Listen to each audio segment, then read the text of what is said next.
Dom, he's a young talent, rising talent, you could say. Very emotional player, easy to tilt, but very, very good aim. And this is the problem, uFrag have a standard, so maybe Cash might even not be that bad for them. Obviously, you can play a looser style on this map. Okay, just before we get into this one, we are going very, very quick. Of course, we've been right through the knife round, but just reel off a quick succession. How did we get to Cash? So obviously, I'm not really too sure on the veto, but FM eSports, they played Cash every single week. It's always been their pick. They love Cash. Reason being is strong individual players. They can have the Angels. Fry1, I don't think Fry1's playing this week. No, Robin will be there instead. Fry1 obviously quitting the game, but those players go out mid. They have the Angels. They win the Angels. They take map presence so easily. And the problem is for uFrag, I don't think they're going to be matching up very well in the firepower department. But they do win the knife. It's going to be the kit onto Adam, and doesn't have a smoke grenade. There might be a Go TV bug, but actually opts to smoke off mid. So it can be the kit, so they can play the retake if need be. We're going to look to see some pent-up aggression begin to really take form, but it looks like it's really going to come towards a bit of a different direction. Some would say the A site, but in fact, this has all been but a ruse. They're heading out towards the B site, but look at Hype. He's going to sit ever so tight. We'll find a headshot for his troubles, but the response, we found Pulse more than happy to pretty much tap it right in towards his crane. And looking towards his D side right now, they have nothing that can stop them. They have full control. The counter boost over towards Vent is very, very smart, and this sets them up perfectly for shutting down uFrag as they try and push on in. What is that drive-by? Neil, you are unstoppable. Headshots. 2 quick headshots and another 2. Yeah, this is going to be a Swiftly slaughter, isn't it? This is going to be a slaughter. Wow, very early days prediction, but I feel like we have to go into this right now because I don't want to be in that trap where we're like, this is going to be a slaughter. It's been 1 round. So off of history, let's talk historics right now because we've been joking about this historian thing, but let's actually take it seriously for a second. Why is this going to be a slaughter? FM eSports, as I mentioned previously, their aim is so good. And you saw there those swift headshots coming out from FM eSports and the quick reply as well. These are such experienced players. They haven't just got the aim, they have the experience. Neilzinho, Robin, Pulse and whatnot, and that's just a slaughter. 3 headshots and a Mac 10 kill coming out for FM eSports, and that round is instantly won by FM. And now uFrag going to be on another full eco. They love doing the full ecos, as I speak about every week. Whenever I cast uFrag, I always say they do the full eco. Reason being, Adam wants the utility on the first buy round. Doesn't want to take the chance on that force buy. We saw what happened in the previous best of 2 when Endpoint went for that second round force buy. They didn't have the Molotovs and the utility to hold off the pushes. So FM now going to have another clean-up round. uFrag, I don't really see them winning this with any USPs. Yeah, I think with these USPs, this is almost a round that we can just kind of gloss on past because there's not too much they can do. Nothing too crazy should take place. Yes, they've knocked down Pulse to 6 HP. But look at the rest of the T-side, they have themselves full control. They're just going to be holding in this sort of pincer-based movement where any sort of counter-aggression coming in from uFrag should just be dropped dead, which leads me back to another point where I'm going to kind of try and pluck out a statistic from you, and I'm not quite sure whether you're going to be able to call this one or not, but maybe you can kind of shed some light in terms of experience. Somewhat along those lines, but more, you kind of really hinted at a point about the fact that uFrag, they always seem to wait for these, big, well thought out buys, a lot of utility. Has that actually been a successful point of them? Is that a point where you stand by and go, okay, Adam, he's made a good call, and that's actually netted them around, or is it always a bit of a 50-50 flip? Depends on the map. Cash is such a good map for force buying. You can smoke off mid, play close mid as the players come with a boost, easy frags. You can have the players play close their main, forklift, play MBK, let the Ts run into them.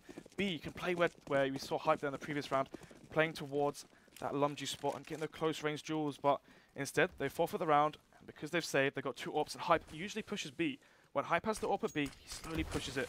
And the reason being is you want the early pick and you want the early information. Having 2 AWPs in the retake is so difficult. Certainly does make it a bit of a tough predicament, but they have to actually get to a retake point for that to be the tougher part to handle. For now, they get to look for these picks. FM, of course, will try and counter that somewhat. The early Molotov will really slow things down in terms of the slow B pressure that is bit by bit beginning to build, and up as Hype just going to be there to hold that angle ever so passively. Cray, on the other hand, over towards mid now. He's just shoulder peeking this box. He's looking to see what sort of information he can get, and pretty much when is the aggression going to come in from FM, which the bullet, it has been bitten, but it's one that will punish. Stanley, 10 HP is going to be the number to be called, but just like a lottery number, sometimes it's not always the best number to be shouting about. Feels like someone else every single week, a different person AWPs for FM. First week we saw Pulse, next week it was Jenko, and obviously Neilzinho as well, AWPing for them as well previously, but maybe they've realised that Jenko, potentially the most talented player on this roster, he might be the best to wield it, actually goes down with his AWP, so it's going to be the first pick, and also we've got Stanley, the low HP, and will go down to Cray as well. 2-man lead now for uFrag. Really peeking with that low HP is just such a tough one to try and handle, and well, this beast they're trying to really sum up together. It's working out beautifully for uFrag. They stay for this, they built themselves up to this, and they have come up trump. So a round on the board for them. But for me, arguably now one of the most kind of impeccable points for the CT side. They have to follow up with something. They can't just fall flat on their faces here and let this one go, because that's where the reset will come back to really kind of, well, to be blunt, bite them straight back in the ass. If it goes to 1-5 and uFrag lose this, that next gun round, once it's at that 1-5 point, that could be the game over in that moment. If it goes to 1-7, I mean, you don't really... I'm not too sure if I believe uFrag can really claw back the rounds. But regardless, I mean, you saw there from Car, Adam is a slow style AWP. He doesn't hit the fastest and fanciest flicks, but he doesn't miss as well. Gets the key 1 or 2 frags around, doesn't go for that fast aggressive style with those fast flicks. Instead, just plays solid and consistent. That's what uFrag needs. Let's see if it will come back to really be the aiding style of this round. Dom is playing ever so close towards MBK, and he can do so much in this round in terms of dropping them dead, as he will find one, making it 2, looking now for a quick third. Eventually, Pulse will come back in response, leaving us to a 3 versus 3. Look at the HP of Pulse, especially off the back of the fact that Robin has fallen, but Nil, he's getting ever so close, right up in the face of Adam. Adam needs to be aware that there is someone just practically looking to give him a hug, but the peek's not going to come in, but Nil, he still lands the headshot. He finds a second on towards Typhon. This is huge. It's Pommy. Yes, he's intact, but he's in a 1v2 and in such a tough position to really make this one work, because he's relying on Pulse to take the solo peek, and this is not quite going to happen. He knows Nil's over towards Carl. Yes, that is a given, but this is still going to be so tough. He now has to really kind of put the pedal to the metal, try and get himself in the driver's seat. But the position is not quite good enough, and eventually that single-handedly will just cause him to completely drive his way out of that round. In that situation, Pommy had the smoke, could have smoked off the left side and taken the 1 versus 1 of Nilzinho. Instead, he doesn't use the utility, doesn't use a flash as well, and will go down. And Pulse and Nilzinho playing that very well, not opting to go for those over faces. Instead, they jiggle peek from the formation, spot where he is, play nice and safe, wait for him to walk into Pulse's crosshair, and he goes down. So, that round, we saw Dom MBK gets 2 nice frags, 2 nice headshots. I mentioned his aim is so good, but gets 2, gets traded. The problem is the player that was highway stops looking at door as soon as they open it, so doesn't get another frag there, but actually dies without getting anything from it. The full eco, only Dom with armor as well, so going to be looking at 1-5 and going into this round, into the next buy round. uFrag, they need the early frag, they need the 4 versus 5.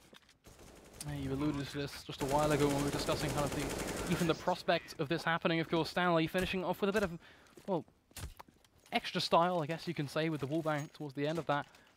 But again, as we were getting into, this is huge for uFrag right now. They have to actually start trying to, well, frag, some would say, because if they don't... Go for another save? It's looking pretty rough. And I do look towards their economy, and I can... No. When I know Adam as a player, I can see why they're saving. They could have bought an AWP though. Yes, you would have had 1 flash onto Craig, but at the same time, you're forfeiting another round. 1-6. If you lose this round, if you're uFrag and you lose this round, that could just be game over instantly. I think this just speaks almost 1,000 words about the calling style and the overall structure of this team, though.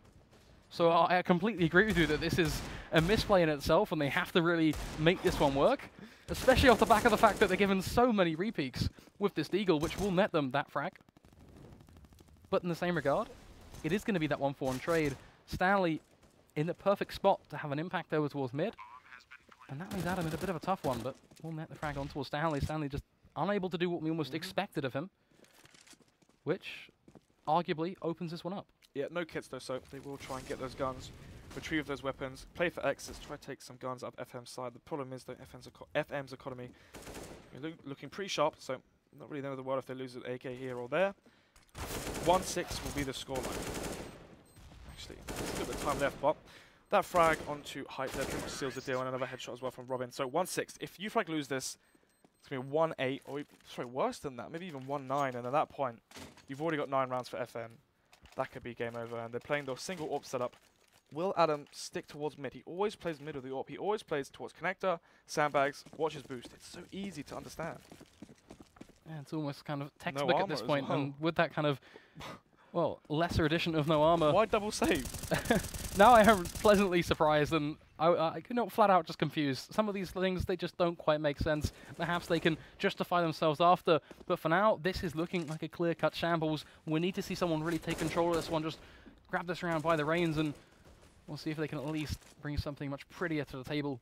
Because for now, to start things off, that initial kind of mid-presence of the AWP isn't quite what took place. Adam's actually over towards the B site, but in the same sort of fashion, that's not really netting them anything. They're not doing anything with what they've got. And kind of the way I look at this right now, I'm going, if you've just saved into that double save scenario for this, you have to actually try and do something with it. And right now, they're just allowing FM to pretty much use and abuse them and then throw them away. And the initial pick Neil as is going to be claimed. Actually, the trade coming out, so that is very important. So 4 versus 4, mid control restored now for uFrag. Thing is though, will they be able to hold off the attack? Could be seeing a B split here if the T's decide to retake mid, and I believe they will be. If they get the pick towards highway, they will opt to go towards A. There's only one player right now at B, and if they hear the steps connector, Robin as well trying to spot that player onto site. Can he get that headshot? Well, this is the point in itself. FM, they have so much room to maneuver themselves, and this unpredictable element of uFrag, they don't quite know where they're going to be heading. Yes, there are 30 seconds on the clock, so we have to see some sort of decision, and it's almost certain that it's going to be that B-site hit now. But uFrag, they aren't going to be prepared for this one, which pretty much mounts so much pressure on the shoulders of Adam. He's got an AWP. He's holding off this B-site. This is going to be difficult, but Hype and Adam, they will combine 2 frags to be collected. Robin will at least pick up 1 in return, shutting down the AWP, but they have 10 seconds on the clock. They need to get this bomb down, get themselves on the site. But even with that said, it's a 2v3. They still have themselves in such a tough predicament. But it's going to be Stanley with the double peek over towards Vent, nets himself at least the opening frag. Eventually, will be dropped dead by Dom. So the response was claimed. But Robin in a 1v2, when you look at the HP of Dom, this is still workable, especially if the solo peek comes in. God, you need to be winning that. You need to be winning that trade if you're Cray. And now Dom, 19 HP, has the flash, but will get sprayed down by Robin. And I mean, you're playing solo towards B. Adam's got the AWP, but he doesn't find a frag early enough. I mean, you have that miracle shot through the smoke from Hype, and you got to think 3 versus 4. Adam, just find 1 more kill, find 2 frags, make it 2 versus 2, and you can win that. Or sorry, 2 versus 4 and win that. But instead, they lose the 2 versus 3 without the utility. They do lose as they wide face, and Stanley, they have great timing onto that repeat towards the checkers. Gets the player off guard as he drops from Vent, and also sprays up Dom to low HP, and that's so important because you saw when Dom was low HP, he couldn't face towards site. Right. More than happy to add a bit of flair to the round with that aforementioned Deagle. But even then, that, well, it is just a shard of what we expect to see. And this is not looking like a pretty sight at all. Pistols is all uFrag have got. There is some Kevlar on the back of Dom. Someone AWPing every single round. It feels like there's someone else AWPing, but might see it on Pulse eventually, and maybe on the CT side. It might be like, you know, Jenko is the aggressive T AWPer, and maybe Nilzian is more the passive one, as we see in Fallen and Cold Zero.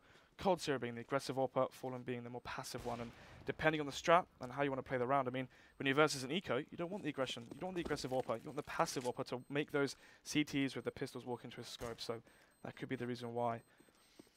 Still though, 8-1 now in favor of FM, and predictions looking pretty good right now.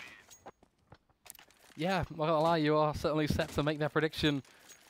Yeah, a bit of a painful home truth. But hey, we still have something for uFrag. 0-0-8 as well on Pommy.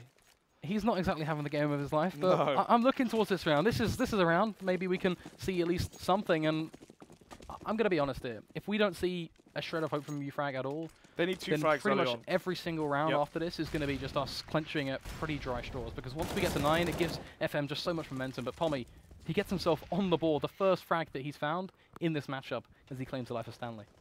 Yep, but I feel like uFrag are going to need another pick. We saw what happened when it's a 2 versus 3. FM, they still won that. uFrag, if they can find 1 more pick before the execute comes in towards the A site, there's a chance they can take this one, and if they can claw back a few rounds, make this 6-8, or even just 5-8 and win the pistol, make it 8-8, or just find rounds. They need rounds on the board, because if they lose this, they're going to save again, because we know Adam doesn't like to force, and that's the aggression from Neilzino. Goes through the smoke, another rotation from Cray. He leaves highway, and he's in connector, he's useless there. Another pick onto the A site. Cray isn't highway for the fast refrag.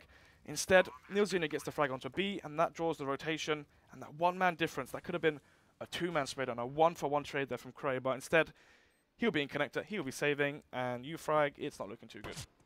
The fairest and almost most simplistic way to sum that round up, and sum this kind of narrative of the entire game, uFrag, they're getting dismantled. FM, they know exactly what buttons to press in terms of the calling style, in terms of the overall structure of this lineup, and they know where those weak spots are. And right now, it just feels like FM, they're just playing their own game, they're doing their own thing, but they're taking advantage of uFrag in every single angle, and we're just not quite seeing any performances in terms of individuals from uFrag looking to really kind of change the pace and say, you know what, I'm not going to stand for this. I'm not going to let you just run free. That's what the A site felt like it was to me. As much as there are, you know, reasons to why FM are going about things, they were pushing out dry for the most part. There were flashes that could have been thrown they didn't even need to throw. FM, they're playing with such confidence. Jenko running for a Molotov, he doesn't care. In his head, he feels that he can get that headshot. in his head, he feels they can just get that instant headshot. He's got so much confidence on him. 8-round lead now, and if uFrag loses, they're going to have to be force buying every single round as they need rounds instantly. I mean, Hype here, he's going to have to do such a great job here to defend this site, and we'll get the first player in vent as well, so they can trade each other out. He drops out of vent. Adam with the mag 7 needs to find some early kills, but we'll get instantly headshot. Standing there, catches the rotation, kills the player vent, and now it's Neilzini on the site.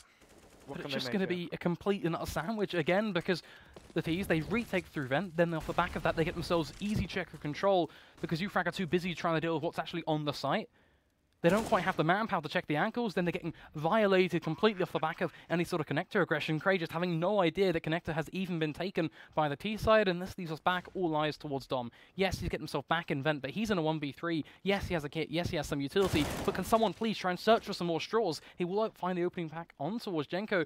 There's a good read on this as well. Probably heard the step there, and actually could make this a 1v1, but Stanley has no reason to face now, and with the player on site as well, it's going to be so hard for Dom. Only 29 HP. Will get traded. You saw what happened there. They go for the double face. Even if Dom killed Neilzini, Stanley was there for the instant refrag. 10-1. And they're going to... Are they saving? Are they going to go for the 11-4? If it's 11-4 and you win that pistol, and you have control of the CT economy, uFrag can do the same back to FM. I just don't think that's going to happen. I'm just going to be flat out with you here, Snods. At the end of the day, 11-4, still better than 10-1. Yeah. Right now, yeah. Right now they can only actually manage to get one round, and they are just getting demotivated, and pretty much every single way they're getting knocked down. I pick Hype will at least find one with the CZ. Pommy to push aggressive and look to do a bit of the same, following the footsteps of his teammate. But even then, this is, well, it's a close position. If Dom gets this one Deagle, can find a frag of his Deagle. Actually, he does. It's a 2 versus 2. No kits though, no armor on Dom, and sorry, no armor on Pommy, and he's the player in the 1 versus 2. And unless he finds that crisp headshot onto Car, no, he won't. And now the information's on the T side. They can plant for A, plant for. Actually, they're not going to plant that one. They want the frag. They don't even care at this point. To them, they've already got their money. I actually want to talk about Pommy for a second. Now, I don't like necessarily singling out specific players and saying he's playing bad, but Pommy is a player that I've kind of looked at. I got to watch him at LAN, you know, seen him, you know, rise his way up through the scene. He has a lot of potential, but right now it feels like that's not really showing. Is it fair to say that maybe he's not being utilized in the correct way? What's the storyline here? What's not working out in his favor? Because right now, he was off the face of the earth effectively at the start of the map, and now following into this, it's just not looking so good. Already Nils. Get back to that after this round. Yeah. That jump peak from Neilzini gets the first frag. Can it be traded out by Pommy? The man of the hour, the man we're talking about gets one frag, but will get traded. It's not good enough. It's going to be the one-man lead, and we've seen uFrag. They need far more than a one-man lead if they want to win this. And 3 versus 3, 1 HP on Cray, and 2 kits, some utility. But the problem is the utility is on the play of 1 HP, so they need to find the early frags here to make this another round. Cray should have himself a lot of information to work with in terms of what's going on and what FM are trying to toy with. So we should be seeing some sort of rotate and support head over towards this B site, which is exactly what is taking place. Dom going to be the man to try and head on over, but he's having some second thoughts, and now this is concerning. Yes, he knows there is going to be presence towards mid, and what FM were doing was very kind of non-committal. But in the same regard, we're coming down to 55 seconds. FM have been making individual plays and solo pushes all game. And that's all we're seeing right now. Stanley just walking out on towards the A site. He has so much utility, but also there's no one there to stop him, no one there to give him a little bit of push. Right now, all he's doing, he's shoving, he's waiting for the response, but uFrag, I was part of the B just as not well. giving. Jesus Christ. I mean, in that position there, you have utility, you're 1 HP, play a headshot angle, play towards Car, get boosted on top of the box. I mean, you don't have control of mid. Yes, actually, I think they did have control of mid. I'm not too sure. 2 players A, sorry, 1 player A, 2 players B. Play on top of the box, play a headshot angle, play Car, play somewhere where it takes a headshot to kill you. When you're 1 HP, you can't just be sprayed, and 2 flashes as well. He spots Stanley's gun and instead opts for a spray instead of just trying to flash himself through that, and goes down, and that's when the CTs rotate. They think it's A, but actually it's B. So 12-1. And to talk about Pommy, as we were speaking about earlier, in his first game with uFrag, I believe, I'm not too sure, I think it's versus generic team name, where they lost that map, being one of the opening maps of our Season 2 UK Masters, and we saw him getting constantly picked to B. He is, when I speak to him, he wants to be the first player in. He's a confident player. He plays with confidence. He wants to be the entry fragger. The problem is, you have Hype, and Hype wants to be the entry as well. You got Dom. Dom wants to be entry as well. So many of these players want to be the entry fragger. Cray as well. I mean, Claw initially was the player that is the mop-up player. Now they've got Dom. You've got 3 entries. Where's Pommy's place? He's always in the late round. He's not good. Not to harp on him. He's not that good in the late round, in the mid-round calls. You need him to have his impact early on into the round. And right now, it's going to be the B rush. The tie comes out. The kill comes onto Adam, and this could be 13-1.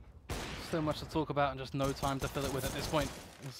It is going to be some early aggression. Nils just going to go for the no-scope, and hey, why not land it as Robin to continue the push right through towards CT. And well, for FM at this point, where do they even want to plant the flag? They can go anywhere. They've got themselves on the B site still, no issue at all. Cray will try and fly in through vent. He does have himself that Kevlar. No kit. But even then, a pistol. No kit. No kit seems to be kind of the running trend, but remove the kit completely out of the equation. I'm just looking at his position. There was a Molotov burning at his feet.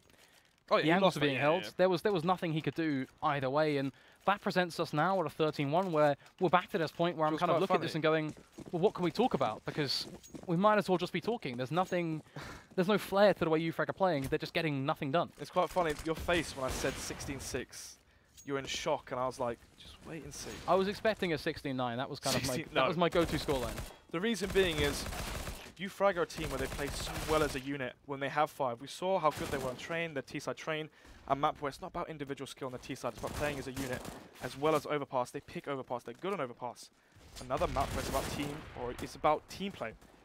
Cash, Mirage, these maps are about single individual skill, and right now FM, they've got all of it. This is brutalization. Someone line up the coffins because uFrag, they've been there for the last in the clutch again. 14 rounds. We're in our 15th. Pommy, yes, he's in a clutch, but 46 HP on Robin, 4 on Pulse. A potential to find a frag and bring it to 1v1, which he will do off the back of that flash. But even then, he's got his work cut out for him. Pulse is just 4 HP, as we mentioned, so there certainly is an aura of possibility. And this would be a pretty important round at that. Goes for the jumping shot. Not quite able to connect, but he really needs to make this one work, and he will get it done. So it's a round. 13-2, Jesus Christ. You sound pretty emphatic about this. I used to play for uFrag. I mean, I feel bad for these players. I mean, well, let's drill into that experience, right? You're an ex-player. You're going back into playing relatively soon after the kind of upcoming iSeries LAN. Your experience in the roster, where did it kind of sing you towards in terms of the style of this team? Because you've already kind of alluded heavily to the fact that you have effectively 3 players all trying to squeeze into run roll. Where else does that leave them? So obviously they are playing with Stand-in. uFrag looked a lot better with Claw, and the reason being is Claw fits the role of what Shroud does in Cloud9. Imagine if you added another entry fragger into Nothing, Stewie 2K and whatnot. Imagine if you added another entry fragger into that team. It would have been such chaos in terms of the roles, and instead you have Shroud playing the mop-up, and he plays it well. And this is the thing, uFrag, they need a player that's going to get those trade frags. He's going to play well in the 3 versus 3. Instead they've got 3 entry fraggers, and can they get the first pick? Going to be the push. Cray will at least connect the shots on towards Robin. Hype to find a second on towards Pulse. Adam to find a third on towards Stanley. And every single player on this T side at least being able to make the individual picks work. And this leads them to a much more workable scenario. And a pistol round almost certainly in their back pocket. And there's just Jenko in a 1v4. Got himself a Deagle, but got no Kevlar. Got no kit, no utility. He's buying a Deagle. He doesn't even care. It's true though. I mean, if this was a close match, he wouldn't be buying the Deagle. He'd be going for pistol, armor, USB, sorry, and armor instead. He's having a bit of fun trying to get highlight reel with that Deagle. And so, would you say FM right now, they're just going to take this fight? They're fairly sure they're just going to go for a nice casual stroll through the park, and then they're going to go seriously into the buy? This is why I called 16-8. I imagined FM to have a very strong T-half, double digits potentially, and then play a bit comfortable. When you're playing as a, I'm not saying they're a mixed team, but obviously they have been switching up players here and there. When you are playing comfortable, you will go for the force buys, and that's what we've seen here. So, FM, losing the pistol, they will go for the force. This is what uFrag tends to do. They like to go for the full save, but when you've got players as skilled as Jenko and Co, might as well go for those pistols and armor. Let's see if they really can't get the job done. In terms of the early start of the round, uFrag just pretty much spreading their loins across the map, looking for some early information in terms of where they can head and what site will be fruitful for them. Of course, we can look at this one and say, you know what, maybe these A site kind of picks could be the more fitting target for them. But in the same sort of regard, heading out through mid, bit of a split. That feels like a solid option itself, so it's just a lot of ability. What is Adam doing? The reason he's here is because he has the Mac 10. He's playing for the information, and Cray there opens up the squeaky door and will find the pick onto Robin. But Adam, he spotted 3 players. Will they still commit? And actually, Jenko gave this refrag. Yes, he can. Adam's on low HP. Adam got the information. He spotted 3 players. Now that Cray's gone down, they will be going towards B. They're heading towards B, but you have to be careful now because Pulse, he's up close with this CZ. He could drop down and actually make something work. The fact they have no idea and the fact that Adam is already low nets him an opportunity where he could just do so much damage. Already finds the first. Now looking to take this one step further. Won't quite be able to seal the deal. His hype is going to respond, but the Deagle there to do the job either way. Stanley going to be holding this angle. He is spamming on away. Jenko with the Galil to connect it on towards Hype, and what was that shot? The crosshair, where on earth was that? And you got to be thinking right now, uFrag, they had 3 chances to force buy. FM's just won their first force buy on their CT side. I mean, yes, Adam, it's great to have utility, but it's also great to have a few rounds here and there. Great to have more than 3. Oh yeah, definitely great. Yeah. I feel like that's where we're at right now. I love the kind of the analysis and reading into this and looking at kind of where things have gone wrong and looking at uFrag's style. But at the end of the day, the bread and butter of this scenario, this is a 14-3. That's where we're at. It's over. Something's got to change. I'm looking at the second map right now. I was about to say, let's talk about Overpass. So, what will we see different on Overpass? uFrag, much better when it's a team-orientated map, as I mentioned before, train, Overpass, T-side especially. The problem is, they're playing with stand-in. That could cause problems when it comes towards A or B executes on the T side. Their T default might get a bit muffled. Not just that, but the CT side of FM eSports, with how skilled these players are, it's going to be so hard for uFrag to take this. So we saw FM eSports play Overpass last week. I believe they lost it. No, they lost it 16-14, but at the same time, these guys are no strangers to the map. And actually, sorry, they beat Endpoint. That was it. They beat Endpoint 16-14 last week on Overpass, and I've got to say, Endpoint might be a step above uFrag at this point. Of course, bringing it back into this round, that is just these SMGs running complete and utter riot. uFrag, they have themselves an advantage, but it's an advantage that's dwindled into absolute nothingness. A poison apple that has well and truly come back to be a bit of an eerie factor as we're rolling into what potentially could be our final round. 15-3 is the current scoreline. uFrag, they have no money. It pretty much limits them at around $2,000, if that, of investment. It will net them some utility at max, some Tech 9s. Where is the hope? Where is the faith? Because right now, Robin's on a USP. Actually, would he keep that, or would he be dropped? That's quite not BM, but he just doesn't care. Look, he's like, where's my drop? Guys? Buys the deagle. So, could see some crisp headshots coming out from him, he's but anyway. relaxing right now. With a fast, squeaky push, and look how smart FM are playing it. They're playing the retake, and Robin's AFK and spawn. I think he's just like, you know what, boys, you can win this 4v5. I'm off. Peace. Well, they're going on the retake. Pulse will find the first. Looking for a second, and it looks like it is all just going to roll in. Can Cray seal the deal with the Tech 9, though, at least make this one much more contestable? Well, it's not quite as simple as originally expected. Adam and Pommy, they are the last 2 remaining. Pommy now dancing around through the smoke. The defuse already being stuck. 16-3 will be the scoreline.